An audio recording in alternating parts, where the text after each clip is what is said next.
नमस्कार बच्चों, जय श्री कृष्णा। तो बच्चों स्वागत है आपका 11th होम साइंस की क्लास में।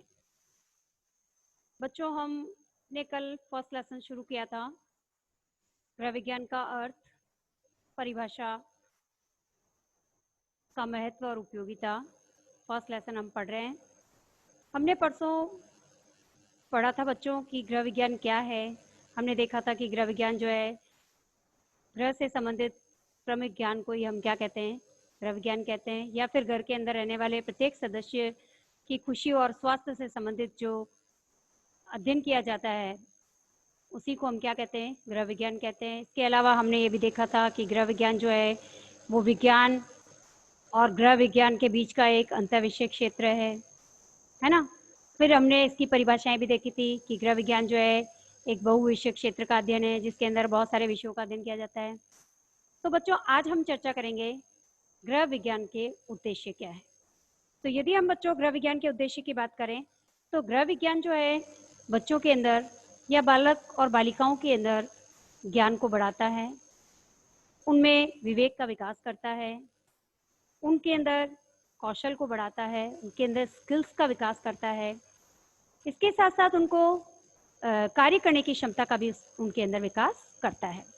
तो हम कह सकते हैं कि गृह विज्ञान जो है किशोर और किशोरियों के ज्ञान का विकास करता है, उनमें कौशल का विकास करता है, उनके अंदर कार्य करने की क्षमता को बढ़ाता है, उनके आत्मविश्वास को बढ़ाता है। इसके साथ साथ हम कह सकते हैं कि गृह विज्ञान ही बालक और बालिकाओं को पारिवारिक और सामुदायिक समस्याओं को, उनकी आवश्यकताओं को समझने का विवेक उत्पन्न करता है। गृह विज्ञान के द्वारा ही वो अपने किशोरावस्था के दौरान होने वाली विभिन्न प्रकार की जो समस्याएं हैं उनका समाधान करने में वो सक्षम हो पाते हैं। हम कह सकते हैं कि गृह विज्ञानी जो है वो छात्र और छात्राओं को या बालक और बालिकाओं को उन्नत जीवन स्तर जीने के लिए एक जो है प्लेटफॉर्म प्रदान करता है, यानी कि उनमें एक योग्यता और निपुणता को बढ़ाता है या फिर योग्यता और निपुणता का विकास भी करता है।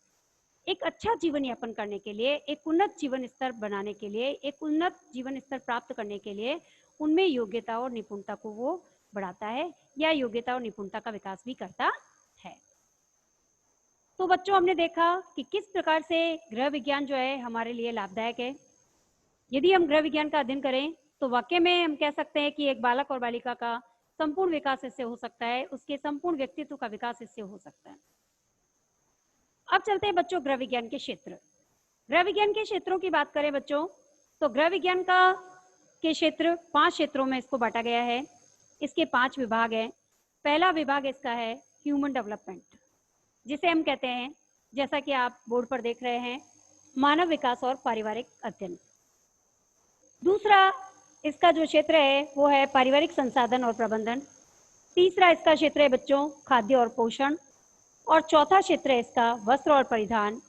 और 5वां क्षेत्र है इसका गृह विज्ञान का प्रसार और संचार प्रबंधन। तो बच्चों हम पहले क्षेत्र की यदि हम बात करें, मानव विकास और पारिवारिक अध्ययन। मानव विकास और पारिवारिक अध्ययन की बात करें तो इसके अंदर मानव के विकास में गर्भावस्था से लेकर, गर्भ से लेकर के और वृद्धावस्था तक के विकास का पूरा अध्ययन जो है इसके अंदर किया जाता है।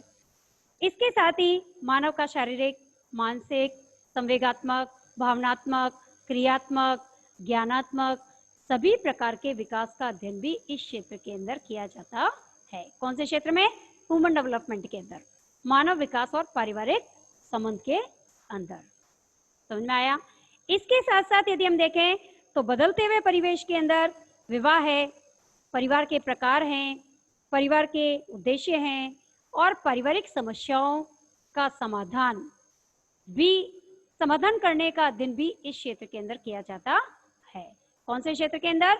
ह्यूमन डेवलपमेंट एवं मानव विकास और पारिवारिक अध्ययन के अंदर किया जाता है। अब चलते हैं बच्चों, हम दूसरा हमारा क्षेत्र है पारिवारिक संसाधन एवं प्रबंधन।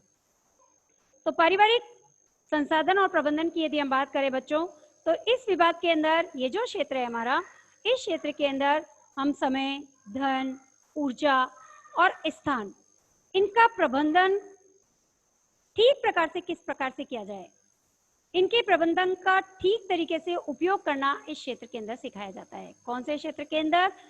फैमिली रिसोर्सेस मैनेजमेंट, यानी कि पारिवारिक संसाधन प्रबंधन। तो इसके अंदर हम क्या सीखते हैं? इसके अंदर समय, धन, ऊर्जा और स्थान, इनका प्रबंधन, इनके प्रबंधन का ठीक से उपयोग करना इसके अंदर सिखाया जाता है। इसके साथ ही इस विषय के अध्ययन से व्यक्ति जो होता है अपने सीमित धन, सीमित श्रम और सीमित समय के अंदर अपने आसपास का जो वातावरण है, अपने आसपास स्थित जो संसाधन है, उनका उपयोग करके अपने आसपास के वातावरण को, अपने आसपास के पर्यावरण को शुद्ध बना सकता है, स्वच्छ बना सकता है, सुंदर बना सकता है। तो इस क्षेत्र के अंदर इन सभी चीजों का अध्ययन भी किया जाता है। इसके साथ साथ इस क्षेत्र के अंदर उपभोक्ता शिक्षा भी दी जाती है। इसके साथ यदि हम देखें तो खाद्य पदार्थों के अंदर खाद्य पदार्थों की सुरक्षा के बारे में जानकारियां भी इसके अंदर दी जाती है। इसके साथ ही खाद्य पदार्थों के अंदर विभिन्न प्रकार की मिलावट के बारे में भी जानकारियां इस क्षेत्र के अंदर दी जाती है। इसके साथ ही उपभोक्ता संरक्षण अधिनियम के बारे में भी जानकारियां इस क्षेत्र के अंदर दी जाती है। कौन से क्षेत्र में? पारिवारिक संसाधन और प्रबंधन में। अब चलते हैं बच्चों खाद्य और पोषण, फूड एंड न्यूट्रिशन, है ना। फूड एंड न्यूट्रिशन के अंदर यदि हम देखें तो खाद्य पदार्थों के अंदर विभिन्न प्रकार के पोषक तत्वों की संरचना, उनके स्रोत, उनके कार्य, है ना, और उनकी उपयोगिता, उनकी कमी से होने वाले रोग, इन सभी चीजों के बारे में भी अध्ययन किया जाता है इस क्षेत्र के अंदर। साथ साथ इसके अंदर विभिन्न अवस्थाओं के अंदर, शेषवावस्था से लेकर के और वृद्धावस्था तक सभी अवस्थाओं के आहार आयोजन, फूड प्लानिंग या फिर डाइट प्लानिंग करना भी इसके अंदर सिखाया जाता है। कौन से क्षेत्र के अंदर? खाद्य और पोषण के अंदर। समझ में आया? अब चलते हैं बच्चों हम आगे वस्त्र और परिधान। वस्त्र और परिधान की बात करें तो वस्त्र और परिधान नाम से ही मालूम चल रहा है कि इसके अंदर वस्त्रों को पहचानना सिखाया जाता है।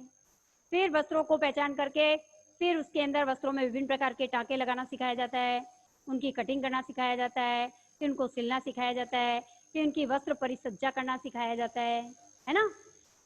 और इसके साथ साथ जो है बुनाई है, कढ़ाई है ना, कढ़ाई है, बुनाई है, इन सभी चीजों का भी अध्ययन इसके अंदर किया जाता है। तो यह था हमारा चौथा क्षेत्र। अब आता है हमारा पांचवा क्षेत्र, जिसके अंदर है गृह विज्ञान, प्रसार, संचार और प्रबंधन।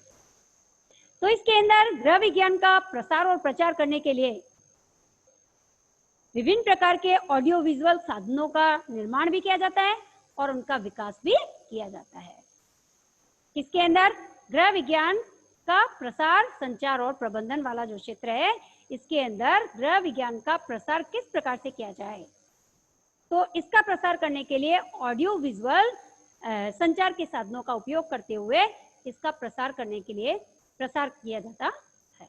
तो उनका निर्माण किया जाता है और ऑडियो विजुअल साधनों का, और उनका विकास भी किया जाता है। इसके साथ साथ हम देख सकते हैं कि इस प्रकार बच्चों हमने ये देखा कि गृह विज्ञान के 5 क्षेत्र थे। कौन कौन से क्षेत्र थे? सबसे पहले मानव विकास और पारिवारिक अध्ययन, दूसरा पारिवारिक संसाधन और प्रबंधन, तीसरा खाद्य और पोषण, चौथा था वस्त्र और परिधान, और पांचवा था गृह विज्ञान का प्रसार और संचार का प्रबंधन। तो ये पांचों ही हमने इसके क्षेत्रों को हमने समझा, इसके अंदर हम किन किन चीजों का आगे अध्ययन करेंगे। अब चलते हैं बच्चों, आज हमारी क्लास यहीं पर कंप्लीट होगी और नेक्स्ट टॉपिक हम नेक्स्ट क्लास के अंदर पढ़ेंगे। तो धन्यवाद बच्चों, जय श्री कृष्ण।